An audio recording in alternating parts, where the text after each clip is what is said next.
Self-doubt can feel like a permanent roommate in your head, but today we're tackling it head-on with 7 psychology-backed ways to overcome self-doubt.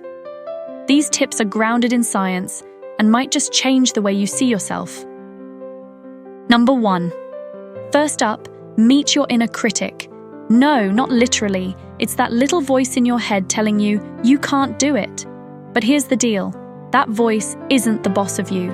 Psychologists say it's often just fear or past experiences trying to keep you safe. Here's a fun tip.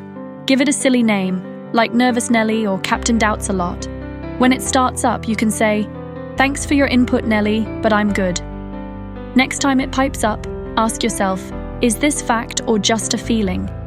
You'd be surprised how often it's the second one. Number 2, break big goals into small wins. Ever tried climbing a mountain?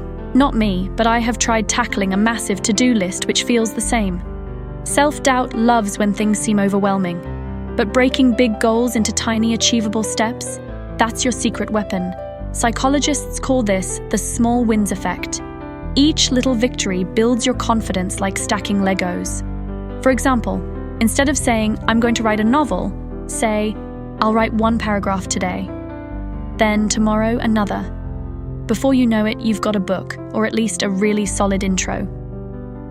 Number 3, surround yourself with support. You know what else helps? People who hype you up. Studies show that hanging out with positive, encouraging friends actually boosts your belief in yourself. But it's not just about compliments. It's about hearing others say, "Hey, I see you and you're doing great." If you don't have someone like that right now, it's okay. There are online communities, mentors, or even inspirational books that can give you that boost. And yes, cheesy motivational podcasts totally count. Speaking of supportive friends, I'd love to be one for you.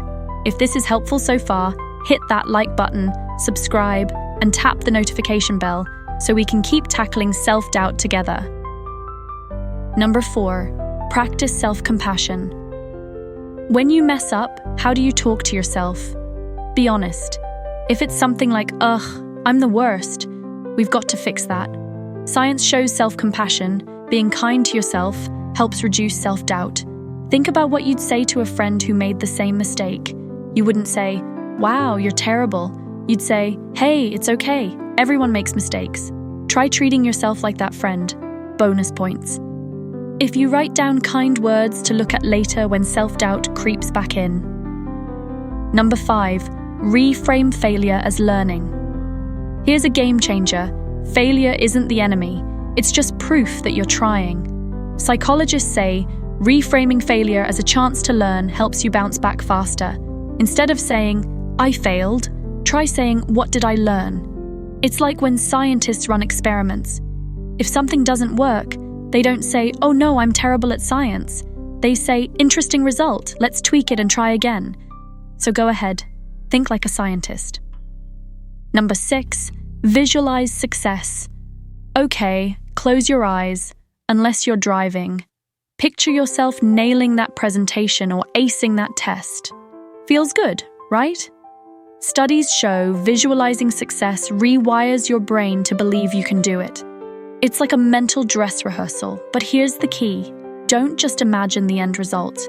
Picture yourself doing the hard parts too, writing that essay, answering tough questions, whatever it is. Your brain will feel more prepared because it's already been there. Number 7, take action before you feel ready. Here's a wild idea. What if you didn't wait to feel confident and just went for it anyway? Psychologists call this acting as if. Confidence often shows up after you've already started. Like when you jump into a cold pool, it's shocking at first, but then your body adjusts.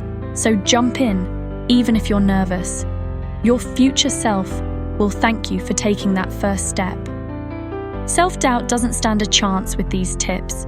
Which one are you trying first? Drop it in the comments below. I'd love to hear your thoughts. And remember, you've got this.